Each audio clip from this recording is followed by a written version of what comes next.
But Brandon, let's move on into the team. I kind of mentioned them early, mentioned their quarterback in Will Grier. We're going to talk about the West Virginia, almost said Western Virginia, West Virginia Mountaineers. And Grier's the guy I really want to start with because this offseason, the Mountaineers were confident that, hey, we're going to have him. But then they were kind of unsure. They had to wait for the NCAA to lift his suspension for using banned supplements in Gainesville. They get it all cleared. They will have Will Grier for the opener. However, they will not have Marcus Sims, the wide receiver, for that home opener after a DUI arrest. But Grier's the guy I want to look at because coming into this year, quarterback to me is the big question for West Virginia and for this Mountaineer team. Because when you look at last year, Skylar Howard had a nice season for them, over 3,000 yards, 26 touchdowns, 10 interceptions. He's not there anymore. Can Grier be the guy to step in and kind of have the same numbers that Howard had just a year ago? Well, Ricky, I want to start by saying that I don't think that this West Virginia team is as good as Oklahoma or Oklahoma State. And it wasn't last year. It was good, but it was Oklahoma State, and then West Virginia. And then you also have to look at some of these other teams that had down years that are going to be bouncing back. So that's going to even force the Mountaineers to have to be even better. But they're going to also have to be able to do that without some of their key defensive parts after they left this past season. And they're going to have to get by without some of their top receivers. They're going to have to get by without a top person in the running game. They're going to have to get by without a person who had been a solid starting quarterback, who had led the way to tons of wins over the past few seasons. But then comes Will Grier. And his time at Florida was a pretty successful time before you throw in the PED suspension. And everyone has their thoughts about that. And there are, I think, a number of our viewers, when we talked about Florida and we had mentioned Will Grier, that believed that Will Grier had gotten the shaft, that believed that he had kind of been not treated right, that, they acted as if he was the only guy who had ever used performance-enhancing drugs or supplements, and, well, hello, he has not been the only person to do that. But as you mentioned, if Will Grier can be the guy who, if he lives up to the hype and be the guy that they expect him to be, that the reason why they wanted him to transfer to West Virginia, if he can be that guy, a lot of those things are going to really just gel themselves right together. But then you have to look at the offensive line that, after last year being so good, may take a step backwards this year. But I still think that Will Grier, I've got faith in him. I think that he can be good because I remember the success that he had at Florida. People can talk all about a suspension. That's very unsuccessful. But look at the games he played. And then some people will say, well, he was taking the performance-enhancing drugs. Well, welcome to the NFL. I mean, do you think that they don't do it? In football, it wouldn't bother me as much. No. Personally. But here's the thing. Getting away from that. I was kind of going off on that one. Will Grier can be a good quarterback with the Mountaineers. And he's going to be expected to be a quarterback who is throwing the football a whole lot. He can be that guy, and I'd expect him to be. Well, and the one thing I was going to disagree with you on, you said it early on, when you mentioned the run game, I would say, yes, the pass game, they're going to have to make up for some losses. But when it comes to the run game, that's going to be Grier's biggest ally this season because they've got a kid, Justin Crawford, who last year for this West Virginia team, he had over 1,000 yards, 1,184 yards last season. He's the guy I look for. Yeah, wide receiver. They got to replace Gibson. They got to replace Shorts in the receiver game. They've got guys that are going to come up. They even have Chicago Bear bust, but West Virginia Mountaineer great Karan White, who you know whose brother he is, right? Since I said Chicago Bear bust. Last name White, wide receiver for the Bears. Kevin's brother. So they also have Kevin White's brother on that team, as well as Gary Jennings and then Marcus Sims. However, Sims, I mentioned, suspended for that opener against Virginia Tech. To me, this West Virginia team, like, the season is easy for me. And when I say easy, I mean when we get to these top 4 teams, when we get to Oklahoma, Oklahoma State, Kansas State, and West Virginia, this is easy because their season and how well they do comes down to how well they play against each other. Looking at last year, they lose by 17 to the Oklahoma State Cowboys. They lose 56-28 to Oklahoma. Do I see them beating either of those two teams this year? No. If I had to say right now, put a gun to my head, Ricky, who's your top 2 teams in the Big 12? I'd say Oklahoma and Oklahoma State in that order. However, the thing I look at is if West Virginia can knock off one of them, maybe knock off 2 of them. The big question out of those 2 games, same 4 games I mentioned for Kansas State. The Oklahoma games, the K-State game, because they only won that one by 1 point last year, and then the Texas game. Texas game with a Tom Herman now, and last year you only won by 4 points against Texas on the road at Texas. I know this year you're playing Texas at home, you get Oklahoma State at home, but Oklahoma and Kansas State will be on the road. Good thing, though, is you get all 4 of those opponents within your last 5 games. You get all 4 of them at the end of the year, and this is a team that I kind of feel like we are going to be talking about them. They're going to be maybe 1 loss heading into that Oklahoma game. The only loss I really see them having is maybe Virginia Tech, depending how Fuente's boys come out and play to start the season. But really, that's the only game that I could see them losing heading into Halloween weekend against the Cowboys. What's the only game that you see them The Virginia losing? Tech game. So lost to start the season, but then East Carolina, Delaware State, Kansas, TCU, Texas Tech, Baylor. I could see them running off a win streak, and then it's those final 5 games because you've got the 4 that I mentioned. Iowa State should be a win, but it's really those 4 of the Oklahoma teams, Kansas and Texas, that are going to be their hard ones at the end of the schedule.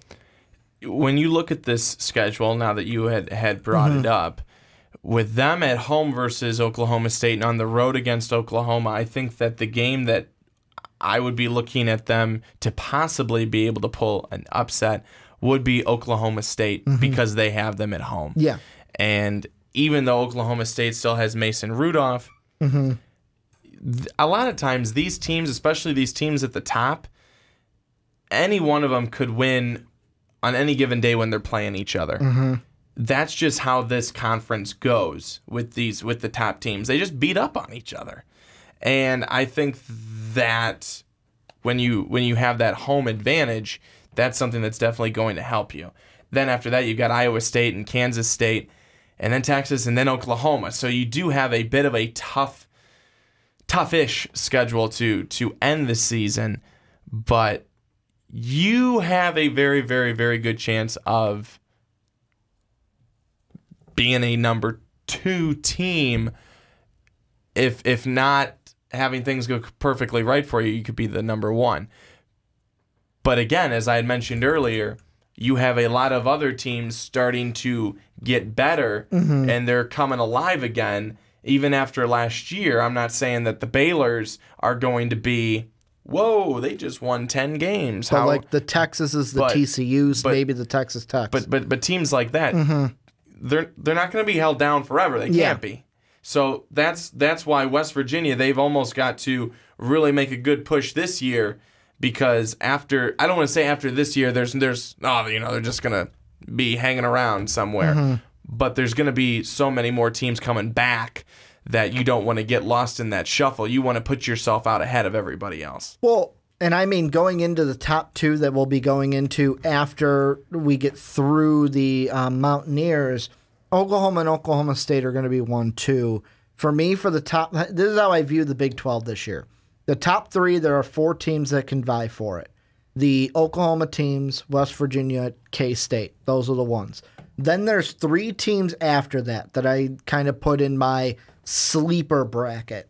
And those teams are the 2 Texas teams in Texas Tech and Texas, and then TCU. Well, actually, all of them are Texas. So I should have said the 3 Texas teams minus Baylor.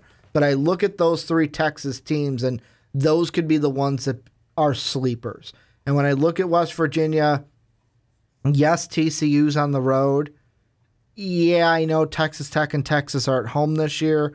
But to me, if you're going to say, Ricky, out of any of those 3 Texas teams, who's got the best chance to upset the Mountaineers, I'm going to go with the Longhorns. Only because TCU coming in, big question with Kenny Hill. I know we talked about earlier, can he come back from last year? Can he improve? Coming in with that question mark, though, I'm not ready to give you a win against the Mountaineers, who were the 3rd best team in the conference last year. Texas Tech, I have too many questions about that defense to give them a win against the Mountaineers. If there's anyone from that sleeper bracket that is going to take on the Mountaineers and win, it's going to be a Texas team that, A, gets a better, well, I want to say better head coach, but I feel like even saying that is a major dig at Charlie Strong because he was slighted at Texas like we talked about last week. But a more improved Texas team with a coach that is proven to get the most out of his players as he's a head coach because of what he did at Houston, getting the most out of those players and putting that school really on the map. So that's why I look at this Mountaineer team and I'm not sure, going into this year, I kind of want to lean that the Mountaineers in those 4 games get a win over Texas and then lose to the Oklahomas and K-State. I am really high on K-State after talking to them. After taking a look at them, I think it's really going to come down to, I think Oklahoma State are 1-2, and then that 3, I think it's going to be K-State this year over the Mountaineers because I think that game against K-State flips and goes into the Thundercats' hands in 2017. I think it's a 9-win season. I think it's a 9-win season for the Mountaineers. And the reason I say that is because the beginning of the season is, for me, at least when I'm looking at it, it's pretty much for a lot of them, boom, boom, boom, boom, boom, boom, boom, wins. But then it starts to get win, lose. Do you think they get a win week 1 against Virginia Tech? Yes. Do you think that's going to be a close game, or is that going to be I think it'll be runaway? I think it'll be a close game, but I think West Virginia will win. Because that's technically a rivalry game. You got Virginia, West Virginia. Yes. I think they call it the it's the Blackstone or something. I'm not sure what they it's call something it. like that. I used to know what it was called. But I think West Virginia will get the win in week 1 against Virginia Tech. What are the other? So are your 3 losses the Oklahomas and K-State? Are those the ones where you're like, those are the 3? Well, if your 9 wins, are you counting the bowl games in those 9 wins? So they would be 4 losses. They'd lose to Oklahoma State. They'd lose to K-State. They'd lose to Oklahoma, and then they'd end up losing their bowl game. Okay. They'd go 9-4. So you think they'll lose the bowl game? I'm trying to look up the name because now it's the Black Diamond. I knew it had something to do with the color black. The Black Diamond Trophy. That's the one they play for against Virginia Tech. The reason why that was killing me is because in the old NCAA football games, God rest its soul, I wish it would come back because I miss it every single day. I would play as Virginia Tech and take over their team, and when we would play the Mountaineers, we would play for, I remember seeing that trophy, how they had the 2 logos, and they'd put the trophy in the middle. It would have killed me if I didn't look it up, basically, is what I'm saying. But, yeah, this is a team that I think is, I'm going to say a fringe team, meaning they're on the fence for me whether they're going to be a top 3 or sitting at that 4 spot. Really, the game that solidifies it for me is that K-State game.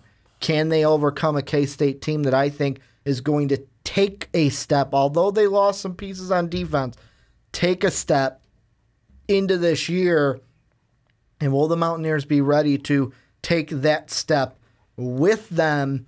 I don't really see West Virginia winning the Big 12 just because, like I said, if I had to pick right now, gun to my head, I'm going to go with Oklahoma. Good thing I have a week before you're putting a gun to my head, Brandon, to make that pick for the conference. But kind of going into, before we get into the next team, which would be the Cowboys, any last thoughts on the Mountaineers? Anything we didn't touch or you want to mention to make Mountaineer fans go home a little bit happy? No. Brandon's like, no, I don't want to say anything because you guys will just get mad at me. So they're probably already mad at me. This is where you guys, we didn't say they'll win the Big 12, so they're mad at us. I'd be mad too. I mean, Illinois is going to win the Big 10, right? Right? That's a thing. I can say that, right? You can say it. I can say it. I don't think it's going to come true, though. This is where you guys come in and let us know down below in the comment section. What do you think about West Virginia? And I want to hear from Mountaineer fans. Are you guys worried about the Oklahoma teams and K-State? Let us know what you're kind of thinking for this season coming up in 2017.